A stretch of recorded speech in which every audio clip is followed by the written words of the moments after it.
You've tuned into The Mountain Gardener with your host, Ken Lain. Gardening, it can be challenging, but with these simple insider tips, you'll reap huge rewards. Now, let's tune into today's Mountain Gardener with Ken and Lisa. And we're back in the studio with Lisa Watters Lane. She comes and just shares her garden insight, garden knowledge, garden expertise, a lifetime of gardening.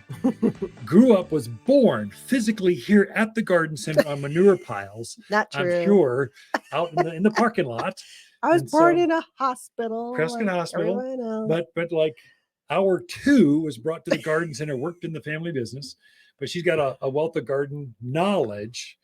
A gardener extraordinaire. I think there's some insight in sharing the microwaves, the micro airwaves. And the microwaves. Yeah. You just wear tinfoil. It's all No wonder fine. my hair is coming out. The microwave. Been on the microwave too much. Don't stick your head in the thing. Anyway, so welcome, Lisa. Now we get down that path. I have no idea. Thank you. Good to be here. Okay. So I was going to talk about houseplants. So we've all kind of gotten a little chillier, but the weather's still been beautiful. But we start to move inside more, and we start focusing on those things inside our home a little more than those things outside our home. So houseplants, and it's been a big craze, especially since the pandemic. Right. People definitely growing more houseplants, bringing that green inside. And I've kind of done it myself. We've been big outdoor gardeners for years, but we kind of on the inside. And so I've kind of picked up a little bit on the craze and in growing more houseplants, and I've learned a lot. That it is a little bit different than outside, but some things are very similar. So a lot of people ask us, they come in, they go, well, how do you know when it's time to repot? Yeah, is it, when do I do it? It's been 20 years. Should I repot? Yes. Or, I had it 6 months and they're like, well, I need to pot it up. And so there's some things to learn, a little bit of a learning curve on that. So most houseplants like a little bit of a snug, I always call it a snug shoe or a pot. They don't want to have tons of room. They kind of like to feel closed in a little bit on their roots. And that's probably true for most of them. But there does come a time when you definitely need to repot some of those plants. And there's that ficus tree that's so tall that now it's top heavy, it's starting to fall Right. over. Or a jade plant that's so wide it just flops over. That's definitely one of the signs. If the top is so big that you're propping other things against it to keep it from falling over, it's time to repot that. So that's definitely one of your indicators. The other thing is that when the roots of the plant are actually growing through the drainage holes. Oh, yeah. So if you lift up that pot and you're like, it's just bound by roots, definitely time to up that container size. The other one is if the roots are actually pushing the plant up out of the pot. So if there's more roots in there than there is soil, the plant's elevating out of the container. It's starting to lift. Probably a good idea to move that sucker along. Also, if the soil is drying out quickly. Drying out quickly. So, it used to be you'd water it, it would stay wet for a week, but now it's like 3 days. And it just means there's not enough soil around that, the roots to keep it hydrated. So those are some of the indicators that maybe I should repot this. If it's been over 3 or 4 years. Oh, easily. It's probably time to repot your plant. Right. And it's, I've repotted things for people where I've actually had to break the pot to get it out. It's been 3 years too long. Right. So it's a good idea to look at your plants, see how they're doing. When you're ready to repot, you want to go up to an appropriate size. You don't want to go from a 4-inch to a 12-inch.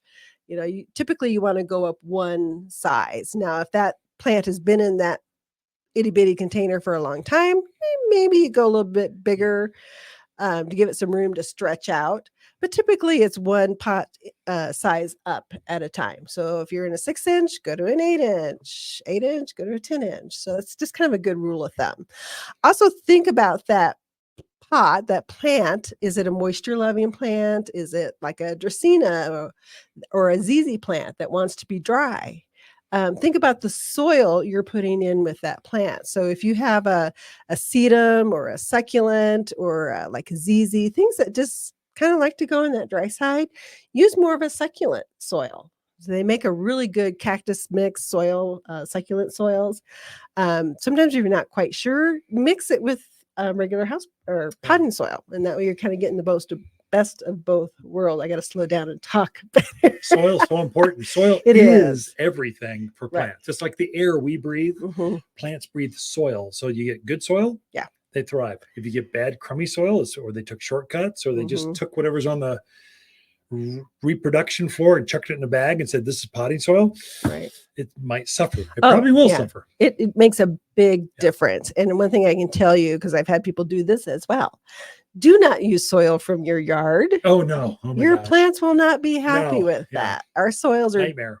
too heavy, too clayish, too compacted. So, yeah, you might spend a few bucks, but how important is this plant to you? We're looking at the lifetime of the plant, so you can cost average that out. A $20 bag of soil, it's less than that. Watters is Mhm. 15, 16 bucks.